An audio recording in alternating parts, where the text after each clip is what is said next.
Hi, hello friends, welcome to Right Times. సాధారణంగా మనం దేవుడిని ఎంతో భక్తితో చాలా నిష్టగా పూజిస్తాం. కానీ మనం ఇప్పుడు మాట్లాడుకోబోయే ఆలయంలో పూర్తిగా భిన్నంగా జరుగుతుంది.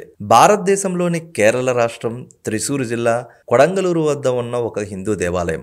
ఇది భద్రకాళి దేవతకి అంకితం చేయబడింది. ఈ దేవతను శ్రీ కురుంబ అనగా కొడంగలూరు తల్లి అనే పేరుతో కూడా పిలుస్తారు. ఈ ఆలయం కేరళలోని 64 భద్రకాళి ఆలయాలకు తలమానికంగా ఉంది. ఈ మహాకాళి దేవాలయం భారతదేశంలోని అతి పురాతనమైన దేవాలయాలలో ఒకటి. దీనిని అనేక మంది ధృవీకరించారు కూడా.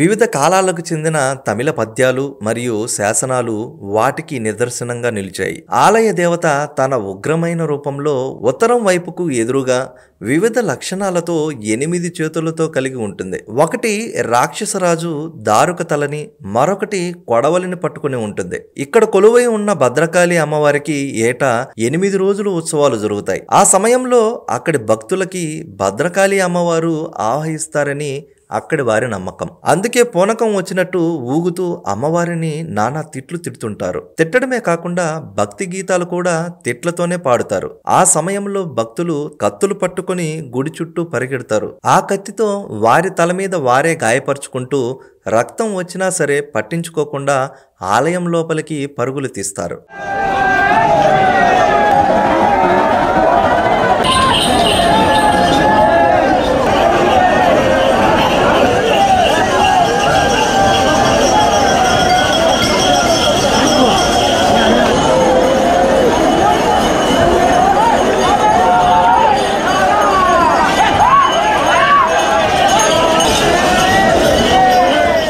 అక్కడి అమ్మవారిని బూతులు తిడుతూ బయటకు వచ్చాక దొరికిన రాళ్ళని ఆలయంపై విసిరేస్తారు. ఆ తర్వాత పూనకం దిగిపోగానే కింద పడిపోతారు. ఈ ఆలయంలో కొబ్బరికాయలు కొట్టడం లాంటివి ఉండవు. ఇలా దాడి చేయడం వలన ఏటా ఆలయం కూడా మరమ్మతులు చేయాల్సి వస్తుంది.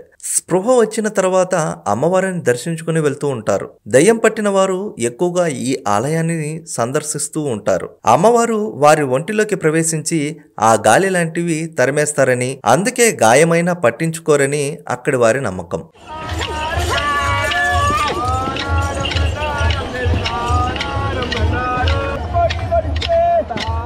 ఉత్సవం అవగానే వారం పాటు ఈ ఆలయాన్ని మూసివేస్తారు. కేవలం రక్తపు మరకలని శుభ్రపరచడానికే.